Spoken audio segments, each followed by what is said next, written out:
The alert came in at 3:47 station time, and Dmitry Orlov was already awake. He'd been awake for an hour, sitting on the edge of his bunk in the dark of holding cell 7, listening to the hum of the Vathrin station's life support, cycling through its slow, mechanical breath.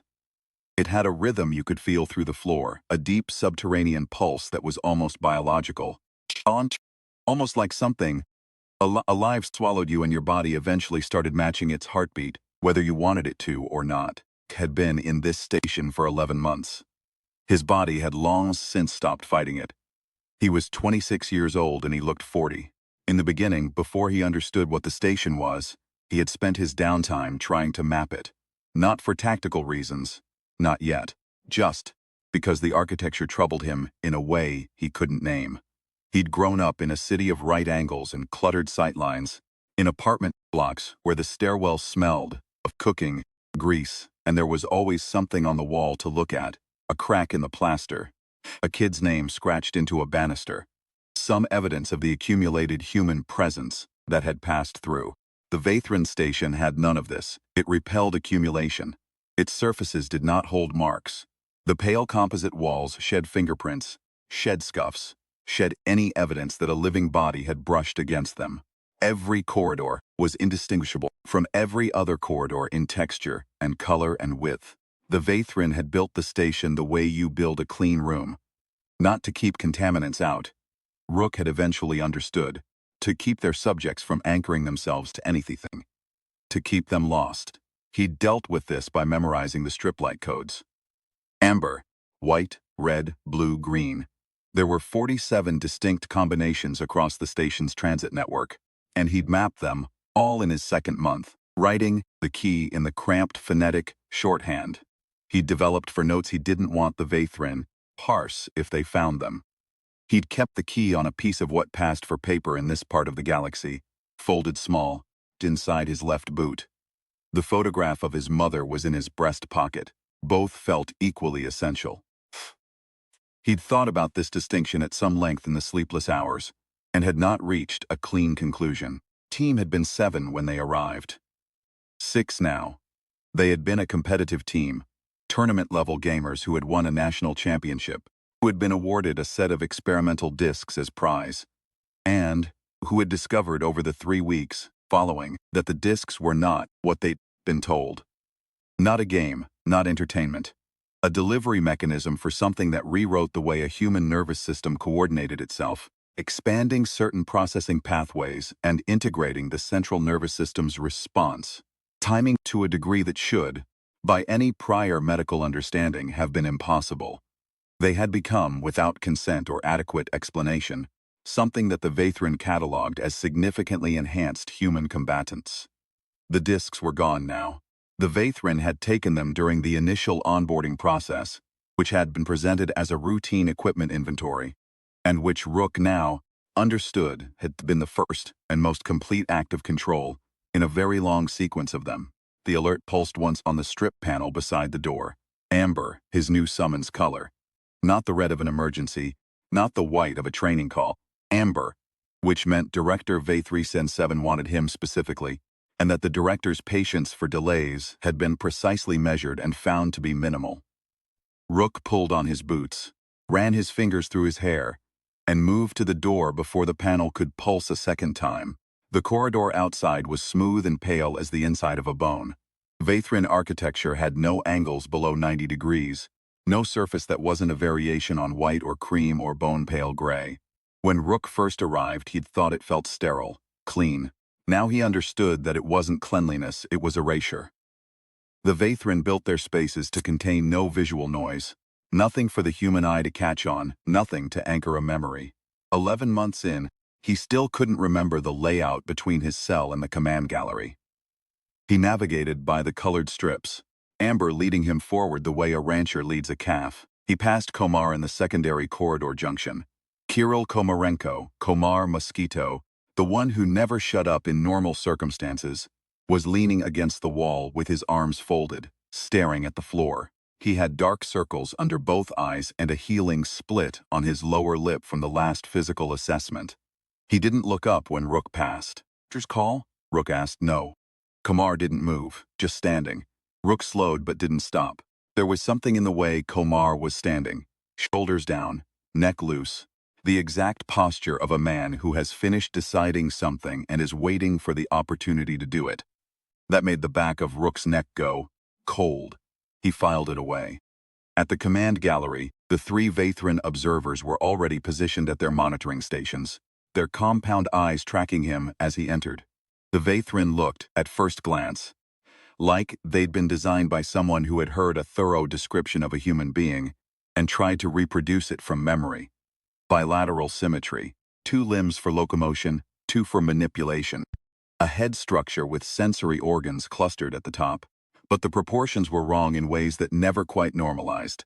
Arms a fraction too long, neck a fraction too thin, the head slightly too large for the body in a way that wasn't monstrous, just profoundly uncomfortable to look at directly. Had spent 11 months learning to look at them directly. Director Vathran 7 was standing at the gallery's observation aperture, facing the star field, her back to the room. She did not turn when Rook entered. Orlov, she said. Her Russian had no accent. It had no quality at all. In fact, it arrived in the inner ear as something between sound and understanding, a sensation rather than a signal. This was the implant's doing. 11 months ago, Rook had been strapped into an induction chair and had a Vathran-neural interface threaded through the base of his skull at the 4th cervical vertebra. And for 3 weeks afterward, he had headaches so bad he couldn't see straight. Now it was Tarnov in him, another heartbeat to match. Director, he said, team achieved 94.7% efficiency on the Kandrev simulation. She still hadn't turned. Hands were folded behind her, back in the position Rook had identified as neutral assessment posture. This is 11% above baseline for any human unit we have processed. Doc runs the approach sequences differently than your models predict, said. He adapts, that's what the gap is. Yes, she said. We are aware of this. We find it interesting. The word interesting, coming from a Vakathrene, was not a compliment. It was a designation. You became interesting when you demonstrated a quality the Vathran had not yet fully mapped. Rook had been interesting to them since week 3, when he had solved an approach problem in a way that didn't correspond to any optimization pattern in their database. They had run him through 87 variations of the same problem since then, watching the recordings back at 1/4 speed, trying to isolate what he was doing and why. He knew this because he'd found the playback files in their open archive network 4 months ago. He hadn't let them know he'd found them. There's a new tasking, Vathran 7 said.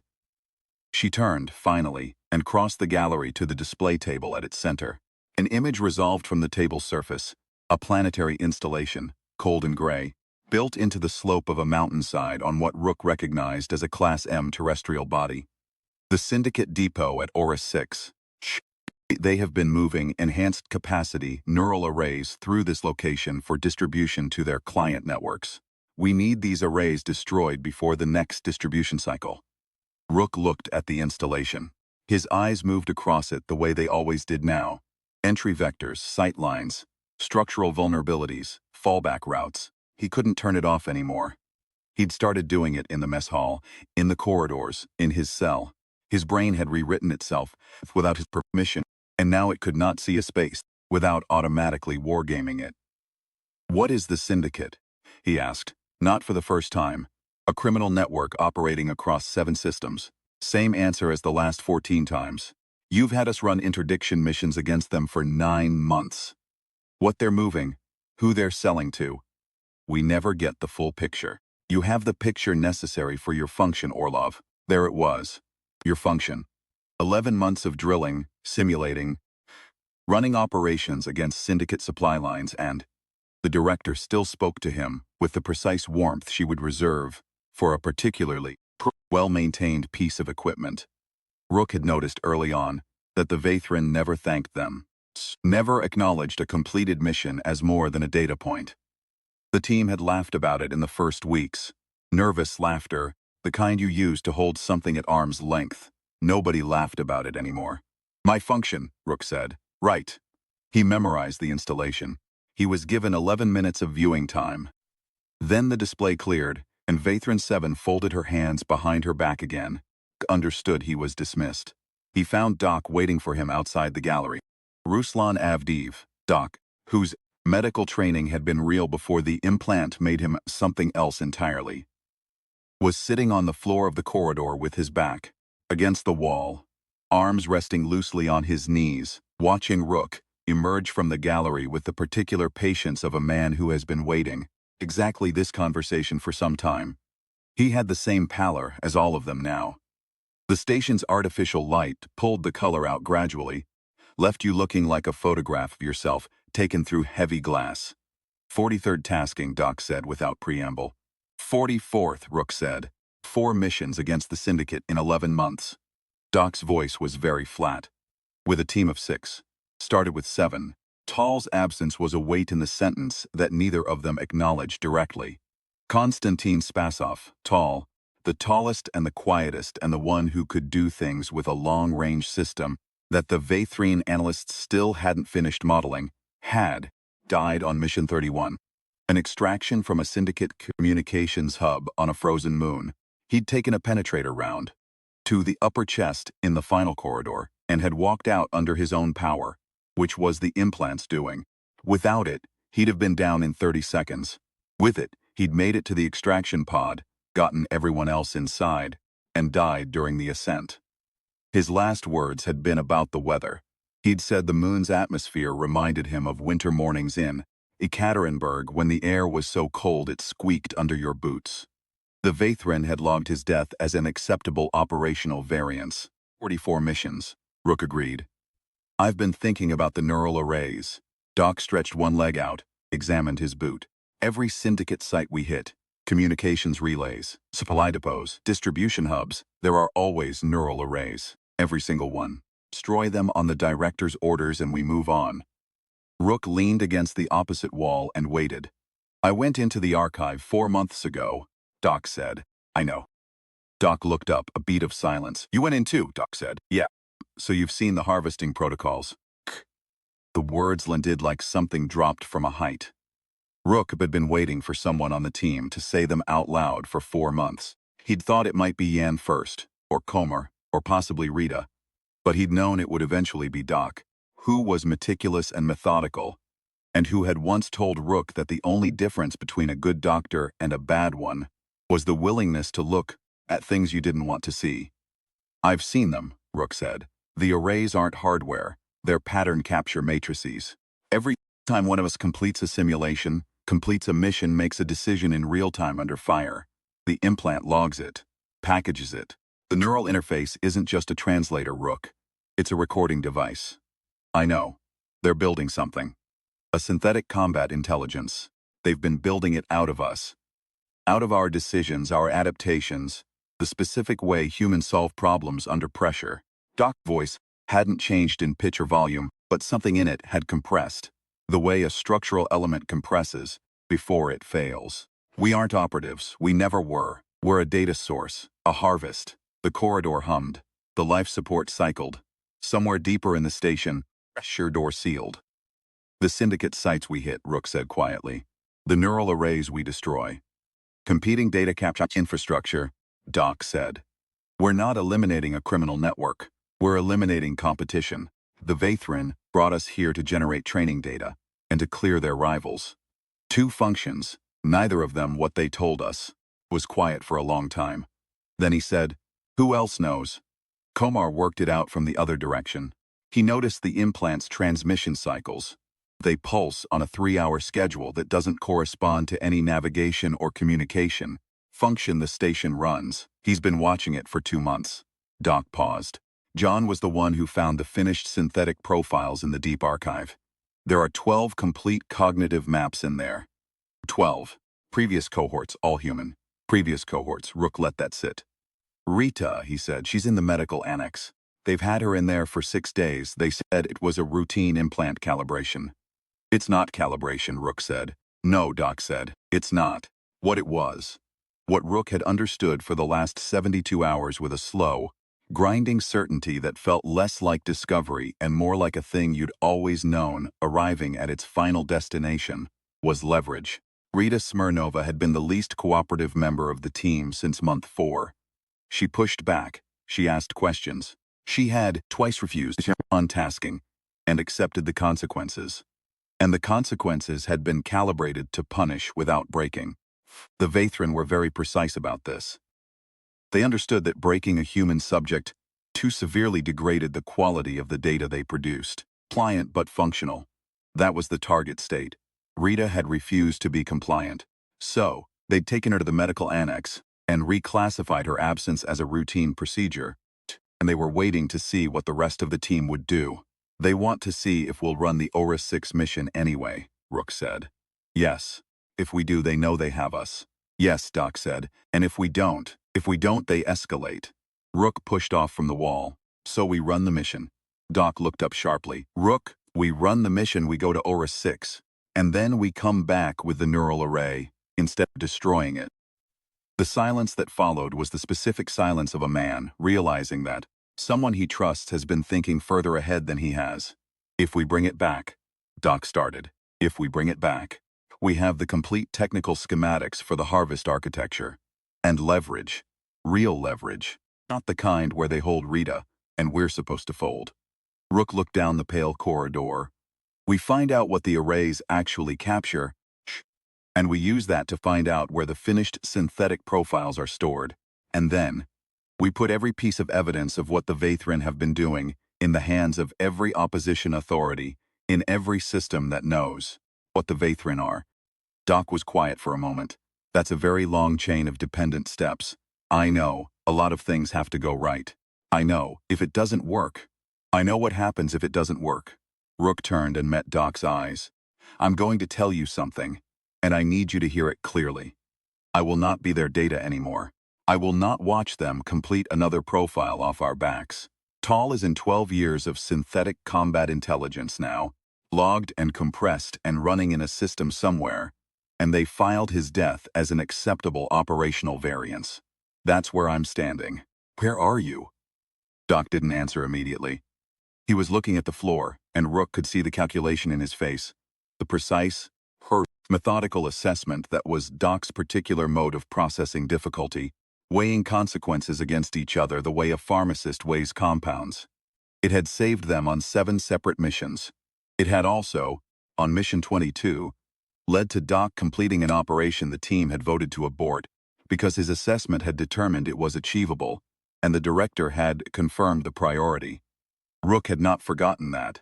With you, Doc said at last. But the approach sequence on Aura 6 is going to have to change. Tell me. They talked for 90 minutes in the corridor, in voices too low for any standard sensor to resolve.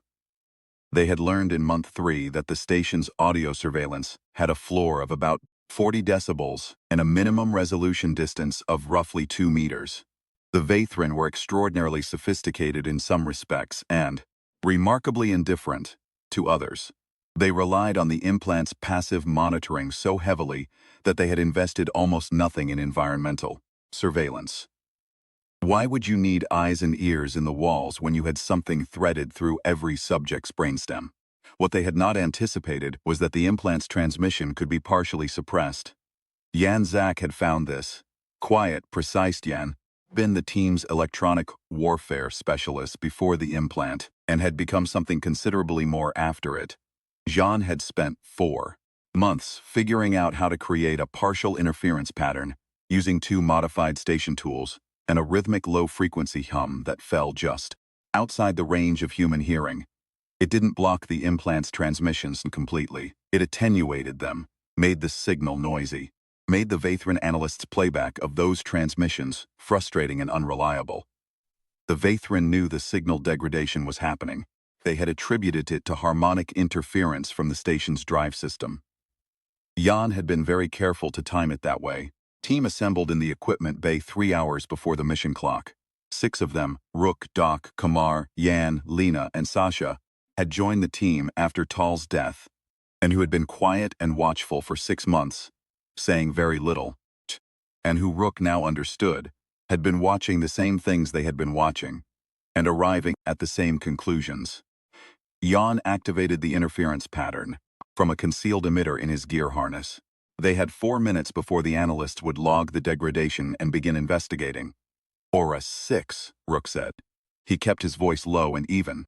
Standard approach. We run the mission exactly as briefed until we reach the array storage. Then we deviate Jan, take the array offline and clone the control module. Lena, you have the portable case.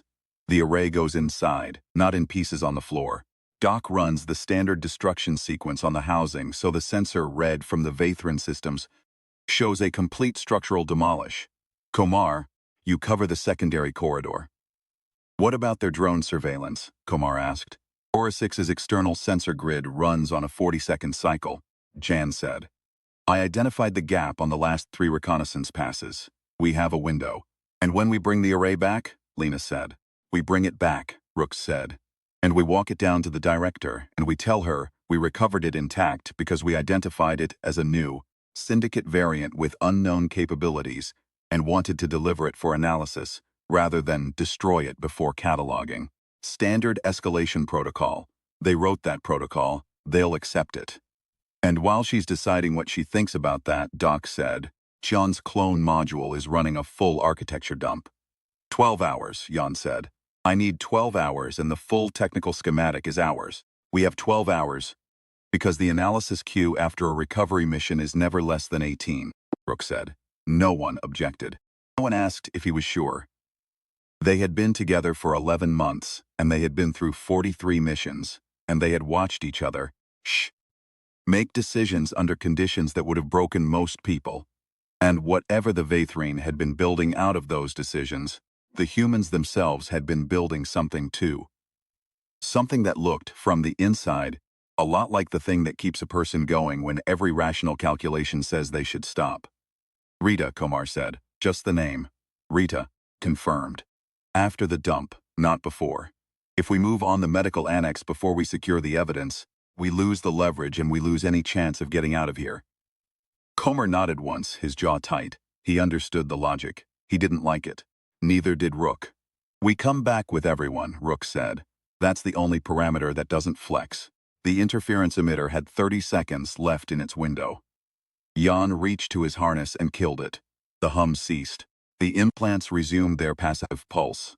The analysts, watching their screens in the gallery overhead, saw the signal normalize and noted it as another harmonic event in the drive system's maintenance log. The mission clock started. Prep in those final minutes was its own kind of ceremony. Rook had noticed this in month 4 and had never mentioned it to anyone. Each of them had developed something in the time between the mission clock starting and the moment of insertion.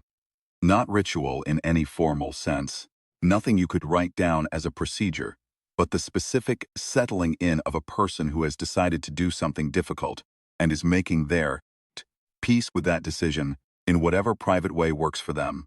Komar checked and rechecked the modifications on his weapon, not because they needed checking, but because the motion of it focused him. Lena went very still for roughly 90 seconds, not meditating, not praying as far as Rook could tell, just being entirely quiet and interior, and when she came back from it, she was a different temperature. The nervous energy was gone, and something denser had replaced it. Sasha cracked his knuckles in a specific sequence, left hand then right, that he'd been doing since month 2, and had once explained, when asked, as something his grandmother taught him before important exams. His grandmother had been a former shot putter who had competed at the national level and believed firmly in physical preparation for cognitive challenges. Sasha thought she'd been right. Jan didn't do anything visible. He just became slightly more Jan. More present, more precise, his eyes tracking at a frequency that felt fractionally faster than it had 5. The implant showed in him most clearly at these moments, not because he was less human, but because the specific enhancement the disc had, catalyzed in him, was so neatly congruent with what he'd already been that the boundaries between the original and the augmented were genuinely hard to locate. Rook loaded his kit and thought about the photograph in his pocket and did not take it out. The insertion to Aura 6 was clean. Cold atmospheric entry in a tactical drop pod that scattered sensor returns like confetti, landing on a ridgeline 8 kilometers north of the installation, and then a foot movement through terrain that was loose shale and freezing wind and very little cover. which was fine because the team had operated in worse. They moved in the specific silence of people who have done this enough times to stop thinking about it consciously. The implants handling the fine motor synchronization that kept 6 bodies moving as one unit across broken ground without any of the verbal coordination a less enhanced team would have needed. Rook noticed that he didn't think in Russian anymore when he was moving. He thought in something faster and more compressed, an inner language that had no words, just positions and vectors and probabilities. He had stopped noticing this about 6 months ago, which was itself a thing worth noticing if he'd had the attention to spare. The installation's perimeter was lighter than the briefing had indicated. 3 exterior posts with rotating drone coverage, 2 static sensor emitters that Yan had already mapped and could walk around blindfolded. The inner perimeter was heavier. Pressure-reactive flooring in the main corridor, biosignature scanners at every junction, an active defense grid in the array storage room that would have taken 20 minutes to dismantle under any other circumstances. Under these circumstances, it took Jan 4 minutes. He didn't explain how. Rook had stopped asking Jan to explain his methods 6 months ago, not because he didn't want to understand, but because Jan's explanations had stopped resembling things a human being would naturally say. The implant had done something specific to Yan that it had done differently to the others. It had expanded the part of him that thought about signals and frequencies and invisible architectures until it occupied most of the available space, and the rest of Yan had simply made room for it and adapted around it. He was still Yan in every way that mattered. He was also something that the Vathran had no analog for in their prior cohort data, which was probably why they kept running him through electronic warfare simulations 3 times a week and watching the results with compound eyes couldn't quite conceal their fascination. The array storage room was cold and dark and smelled of ozone. The neural arrays, 6 of them, stacked in a rack along the far wall, looked nothing like what Rook had expected. He'd expected something technological and legible, something with visible components and indicator lights. What he saw instead looked almost organic. Dark, dense structures roughly the size and shape of a human skull. Each one held in a mounting cradle, each one connected to the others by filaments so fine they were nearly invisible. They pulsed with a very slow, very faint bioluminescence, blue-green, about the pace of a resting heartbeat. Rook stood in front of them for a long moment. It should not have affected him as much as it did. He had known, intellectually, for 4 months what these things were, and what they contained. Standing in front of them and seeing the pulse, seeing what was in there, expressed in light, measured out in something so close to a biological rhythm that the distinction felt almost cruel. That was different. That arrived somewhere below the intellect. 4 minutes, Doc said quietly from the corridor. Yan went to work. Komar held the secondary corridor. With the focused, almost meditative stillness he'd developed over the past year, the SKS variant he'd modified 3 months ago, seated against his shoulder, his breathing slow and even. The Vathran weapons the team had been issued were technically superior in every measurable way to anything human manufactured. The team had started modifying them anyway. Komar had explained it once as, they shoot fine, but they don't feel right. And the Vathran analysts had flagged this as irrational attachment to suboptimal hardware and had logged it and moved on. Suspected it was something else. He suspected it was the same thing that made him keep a photograph of his mother folded in his boot. Not everything that mattered could be quantified. This was, he had come to believe, the central fact of being human that the Vathran spent 12 full cohorts trying to model and still hadn't managed to get right. Yan extracted the control module. Lena had the case open. They transferred the array with the care they would have used for something alive, because that was what it felt like. And because Rook had decided 11 months ago that when something felt like a specific thing, he was going to honor that feeling rather than let the implant's optimization instinct override it. Doc ran the destruction sequence on the empty housing. The sensor read would show a complete structural demolition. From the station's perspective, the mission was proceeding exactly as planned. The exfiltration was harder than the insertion. One of the exterior posts had moved since the last reconnaissance pass, not on its scheduled rotation, Just slightly, inexplicably.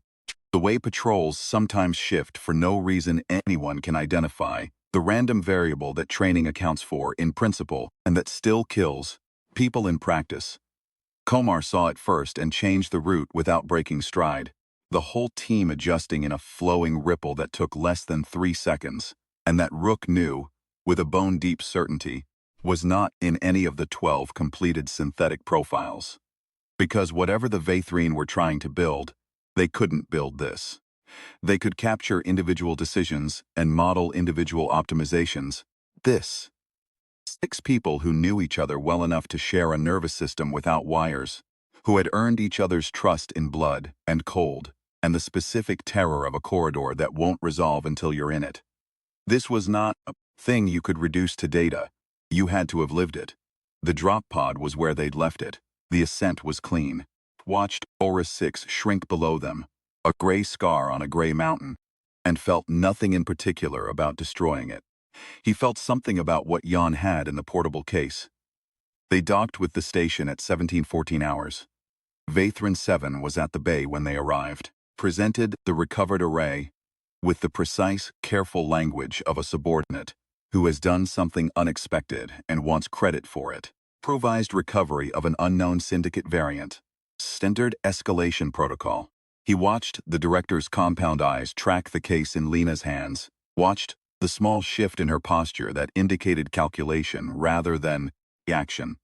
The Vathrine were hard to read but not impossible, not after 11 months. She was interested. She sent them to debrief processing. She took the case. She'll run analysis before she realizes what else is in the control module, Jan said quietly in the debrief corridor. 12 hours. 11, Rook said. She's faster than standard analyses timelines. 11, Jan agreed. They had 8 hours before he needed to start the dump. Jan went to his quarters. The rest of them ate, sat with Doc in the mess hall, and neither of them said anything for a long time. And at some point Komar came and sat down too. And then Lena, and, eventually Sasha. And they sat together in the pale light of the station eating food that tasted of nothing in particular, and not saying much. And it was, Rook thought, one of the more purely human moments he'd experienced in 11 months. The mess hall was one of the only spaces in the station where the Vathrine showed any interest in approximating human comfort. There were tables. There was something that functioned as seating. The food dispensary produced items with names drawn from a human dietary database. Protein units, labeled as bread, carbohydrate blocks labeled as rice, that had the approximate nutritional content of what they named, but none of the taste, color, texture. In month 2, Komar had begun hoarding condiments from the dispensary's flavor supplement line, mixing them into elaborate and deeply questionable combinations that he insisted improved the protein units. In month 3, Doc had started doing it too, not out of enthusiasm, but because watching Komar construct a meal with genuine investment in the outcome was the most human thing in their immediate environment, and Doc had always been a pragmatist about what tools were available. Komar put a small container of red pepper derivative and a larger container of something brown and viscous on the table without comment, and Doc reached for both without looking up, and Rook watched this exchange and felt, somewhere beneath the implant's constant quiet monitoring, a thing that had no tactical application whatsoever. It felt like warmth. It felt like the specific warmth of people who have been through enough together that some things no longer need to be said. Sasha had joined after Tall, and who had said so little in 6 months that the Vathrine analysts had flagged him as potentially non-functional as a social unit, ate his protein block without modification, and watched the table with the patient attention of a man who has found something worth protecting and is very carefully not showing it. Rook thought about what the Vathrine were building from all of this. 12 synthetic profiles. 12 complete cognitive maps drawn from 12 cohorts of humans who had sat at tables like this one, eating food like this, watching each other, with the quiet animal alertness of people who have decided that the people beside them matter. He thought about the harvest architecture. He thought about what it meant to try to capture that in a data matrix, compress it into a file and store it, and run it through a simulation and call it a human mind. He thought, You could capture every decision we've ever made in this station. And it would tell you exactly nothing about why Komar adds red pepper to everything, why Doc started doing it too. You could log 11 months of neural transmissions, and you would still not have the thing itself. That was the gap. That was what the Vathran, for all their centuries and their precision instruments and their 12 prior cohorts, had been unable to close. He thought about Tal. He thought about the way Tal used to get very quiet before a mission, not nervous quiet, but the specific quiet of a man settling into himself, finding his center. He thought about winter mornings in Ekaterinburg, air so cold it squeaked. "We need to decide what comes after the dump," Doc said finally. "We transmit everything," Rook said. "John has the channels. They'll lock us down the moment the transmission starts." "Yes. So I know what we need." Rook set down his cup. "We need Rita first." 4 hours later, with Jan running the architecture dump, and the clock on the wall showing 11 minutes before the Vathran analysis queue would flag the unexpected data bleed from the control module, Rook walked to the medical annex, with Doc beside him, and Komar one step behind. The annex had 2 Vathran attendants. They did not expect resistance from a compliant human team. The Vathran had learned over 12 cohorts of human subjects that compliance, once established, tended to persist. This was one of the limitations of building your model on data from the past. The model didn't update in real time. Put the first attendant on the floor in 4 seconds. Doc handled the second. Komar held the corridor. Rita Smirnova was in a reclined chair at the far end of the annex, connected to an implant interface array by a filament harness at the base of her skull. She was conscious. She turned her head when they came in. Her face went through several things in quick succession. Rook watched all of them. "Took your time," she said. "We had to work up to it," he said. He crossed to her and examined the harness connections. They were standard Vathran interface architecture. He'd learned it thoroughly, because he'd had one in his own skull for 11 months and you either learned the architecture or you lived in fear of it. He removed the connections carefully, deliberately, one filament at a time, the way you diffuse something that might go wrong if you rush. She stood when he was done. She moved carefully, the way you move when your nervous system has been interfaced for 6 days and is still sorting out what belongs to it and what was borrowed. She looked at the annex around her, and then at Rook, and she didn't say anything else, and neither did he. They moved. The station's alert system triggered 4 minutes before Jan's transmission completed. Amber cycling to red, pressure doors beginning their closure sequence, the deep hum of the life support, reconfiguring into something that felt less like breathing and more tension. The Vathran were fast when they moved.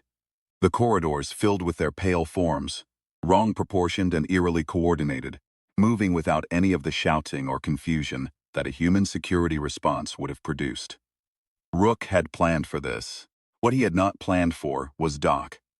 In the 4th corridor junction, with 40 meters between the team and the transmission gallery, and the Vathran closing from 2 directions, Doc stopped. Rook turned. "Keep moving," Doc said. His voice was very quiet. "All of you. I'll hold this junction." "Doc." "John needs 3 minutes." Doc had already turned to face the nearest corridor. "Someone has to hold this junction for 3 minutes." "There are 3 approaches to that junction from the Vathran sectors," Rook said. "I know. You can't hold 3 approaches alone. I can hold them long enough." Doc reached into his kit and produced the small, battered flask he'd had since before they arrived on the station. The one he'd been refilling with whatever passed for distilled grain alcohol in this part of the galaxy, and he took a single drink from it and put it away. He had done this before every mission for 11 months, had never commented on it. He commented on it now silently, in a way that would not register on any sensor. 3 minutes, Doc said. Then come back for me. There was a version of this where Rook argued. There was a version where he ordered Doc to fall back and assigned someone else to the junction and accepted the tactical outcome of a weaker hold. He had time, in the 2 seconds he stood there, to model both versions. 3 minutes, Rook said. He ran. Jan's transmission completed with 47 seconds to spare. The data package, complete harvest architecture, all 12 synthetic profile maps, full operational logs of 44 missions.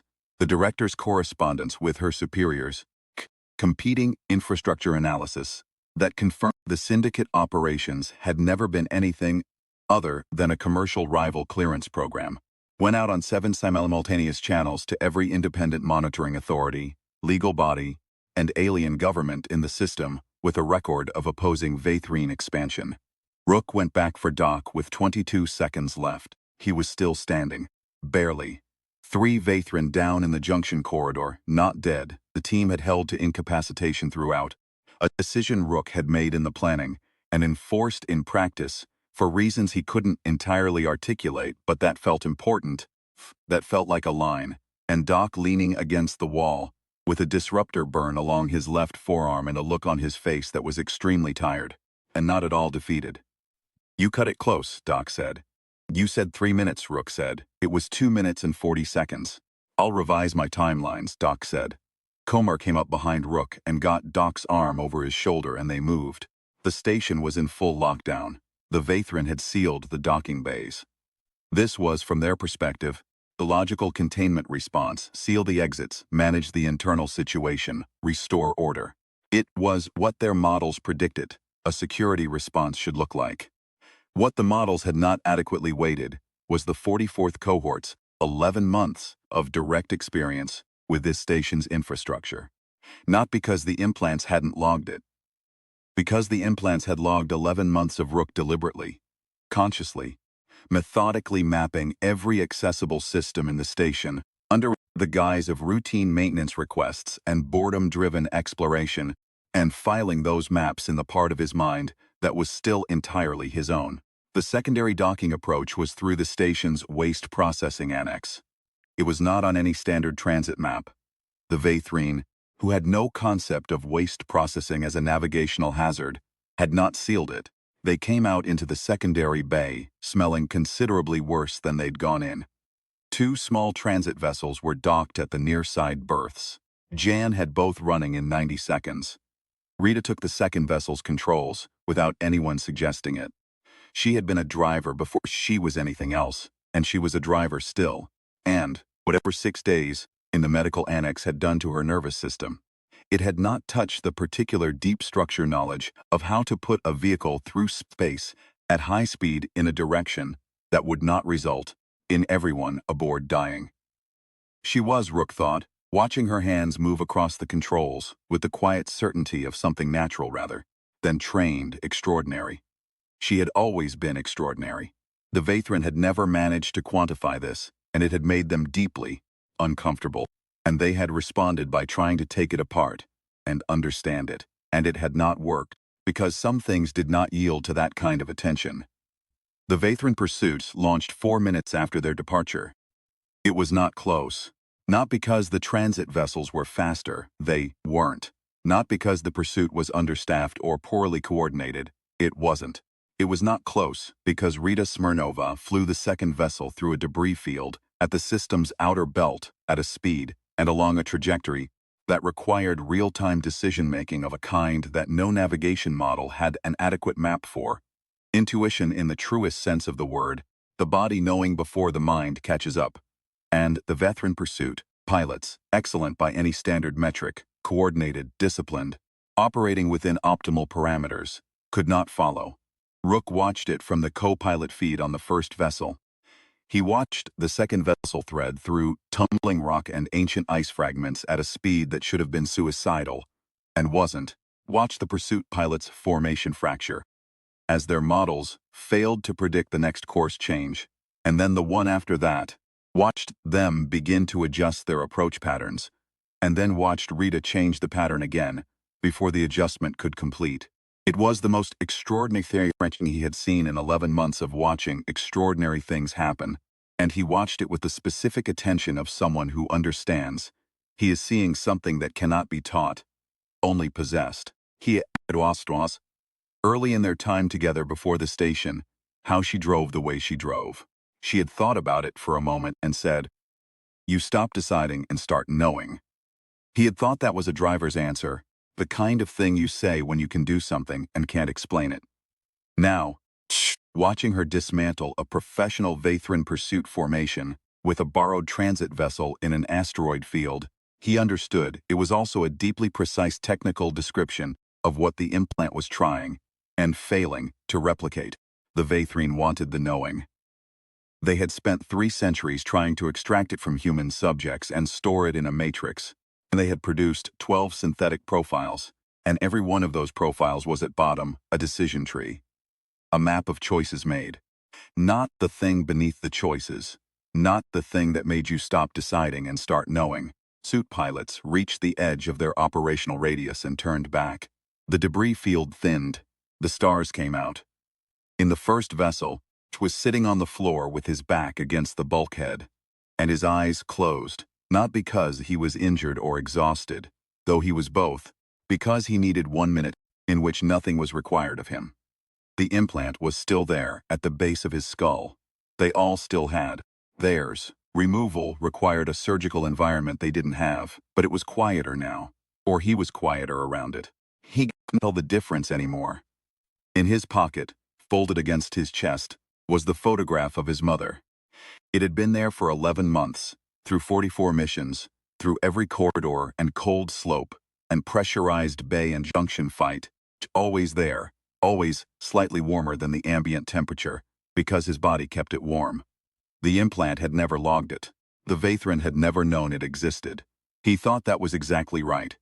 When he opened his eyes, Jan was beside him, the clone module in his lap, watching the data readout scroll with the patient attention of a man who has completed the most important technical task of his life, and is still not sure he believes it worked. Jan said, "All of it?" "All of it." All 7 channels confirmed receipt before they locked the transmission array. Jan paused. 12 cohorts of human subjects. Complete harvest architecture. Everything. "They'll argue it," Rook said. "The Vathrine have resources and lawyers and 3 centuries of precedent." "Yes," Jan said. "They've been doing this to humans for 3 centuries. And no human has ever gotten out with the documentation before." He looked up from the module. "We've changed what's possible." Rook was quiet for a moment. Tal would have had something to say about that, he said. "Yes," Jan said. "He would have." From the second vessel on the short-range comm, Rita's voice. "I have a navigation window in 4 minutes. Where do we want to go?" Rook stood up. He moved to the forward compartment and took the co-pilot position and looked at the star field through the viewport. The dense, impersonal, indifferent beauty of it, light from 1,000 sources that had been traveling toward him for longer than humans, had been standing upright, arriving at his eye at this specific moment on this specific day. The implant was quiet. His heartbeat was his own. "Somewhere with weather," he said. Rita's laugh came through the comm. It was not a large laugh or a triumphant one. It was small and real and tired. The laugh of someone who has been through enough that they no longer need the feeling to be big, to appreciate that it's there at all. She punched the navigation window. The stars shifted. They flew toward them. First transmission confirmation came through on Jan's monitor 4 hours into transit. Not from the authorities. Those would take longer, would involve committees and verification protocols, and the specific bureaucratic caution of organizations that had been dealing with Vathrine legal resources for decades and knew better than to move without ironclad evidence. The first confirmation came from a small, independent monitoring collective on a border station 2 systems away, a group of 3 people who ran a public accountability archive and who had been compiling evidence of Vathrine irregular practices for 11 years. Almost no support and almost no audience. Message was 4 words. "We received it all." Rook read it 3 times. Doc, who had been sleeping for the first time in 36 hours with his field-dressed arm resting across his stomach, opened one eye without lifting his head. "Good news?" "Not bad news," Rook said. "Good enough." Doc closed his eye. Outside the viewport, the starfield slid past in its ancient, indifferent way, light traveling its incomprehensible distances to arrive here, at this transit vessel, this particular collection of human beings. With their implants, and their photographs, and their red pepper condiments, and their private preparations before difficult things. The implant was still there. It would need to come out eventually. A surgical environment, a qualified medic, time. All 3 were achievable. None of them were immediate. Rook had made peace with carrying it for a while longer the way you make peace with carrying anything you've been carrying long enough that the weight has become familiar. It was part of him now, which didn't make it his. It also didn't make it entirely theirs anymore. 11 months of decisions fed into it, and every one of those decisions had been his own, made in full knowledge of the fact that something was watching, made, anyway, because the alternative was to stop being himself, and that, whatever else the Vaithrin had taken, whatever they had logged and compressed and tried to replicate, that was the one thing they had never gotten. You could watch a person decide for 11 months. You could record every neural cascade, every micro-adjustment, every split-second calculation. You still wouldn't have the reason. Rita's voice came over the comm again. She'd been quiet for the last 2 hours, managing the navigation, and when she spoke, there was something easier in her voice than there had been since he'd unhooked her from the interface array. Something returning to its natural temperature. Weather check, she said. I'm showing an M-class terrestrial in range with a temperate zone and an active weather system. 18-hour transit. What kind of weather? Komar asked from somewhere behind Rook. A pause. The kind that makes noise on a roof. Another pause. Then, done, Komar said. No further discussion required. Rook leaned back in the co-pilot seat and looked at the stars, and did not think about the Vaithrin or the evidence package or the legal proceedings that were going to unspool over the next years, or the 12 synthetic profiles sitting in an alien archive, somewhere, still carrying the decisions of people who had deserved better. He thought about all of it constantly, and he would think about all of it for a long time. But for this moment, in this vessel, with rain forecasted in 18 hours, he set it down. The hum of the drive was different from the station's hum. It wasn't biological. It wasn't a heartbeat you eventually matched without wanting to.